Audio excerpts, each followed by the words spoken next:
Hey friendo, Steve here. And Larson. Welcome to the first episode of Going in Raw Daily, right?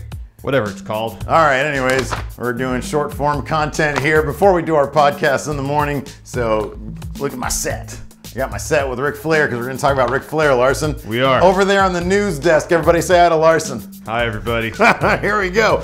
We got an update from the story we told you yesterday about the Ric Flair surgery. Larson, what do you got for us? First of all, there's a lot of updates that happened since we recorded our video yesterday. First, Fightful's Jimmy Van, who was the first report that Flair was put in a medically induced coma, he followed up saying that Flair was, quote, dealing with some sort of bacterial infection as well as alcohol-related issues, and he continued that Flair's condition was improving following surgery, and there's hope that Flair will end up just being totally fine after this. But then there's like conflicting info, because then Mean Gene, he mentioned on social media that the procedure was on Flair's colon, not his heart. Yeah, because there was earlier speculation that he was admitted to the hospital because of alcohol-related heart issues. Yeah. Dave Meltzer was on Wrestling Observer Radio yesterday and said that Flair was, quote, in a lot of pain. He was taken in on Saturday morning to the hospital. He was put in a medically induced coma. His situation was real bad, and he had colon surgery this morning, Monday morning, and he got through the surgery. He's not out of the water yet. I believe he's on kidney dialysis now. And then Michael Cole gave an update on Flair last night on Raw, and he said that Flair's surgery went well, but he wasn't, quote, out of the woods. And then finally, Charlotte posted a thing on Instagram. I think that's where you put pictures, right?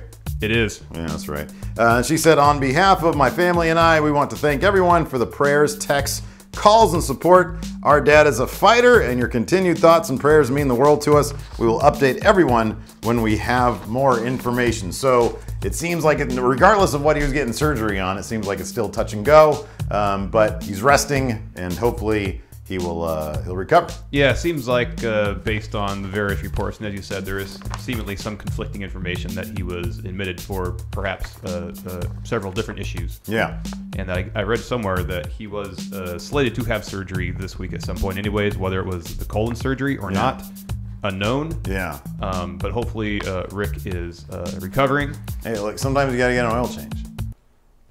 All right, also in the news, there's been rumors of a possible bizarre heel turn on the part of Enzo Amore. Larson, what's going on with this? So as you mentioned, rumors have been popping up for a while. They've really picked up steam over this last weekend of a possible Enzo Amore heel turn happening soon. And it seems a lot of the speculation has been spurred by the fact that he will be the very first babyface ever locked inside a steel cage. Yeah. Sorry, shark cage. Yeah. During Cass and Big Show's match at SummerSlam this Sunday. Historically, I guess, only heels have been in the shark cage to keep them from interfering in the match.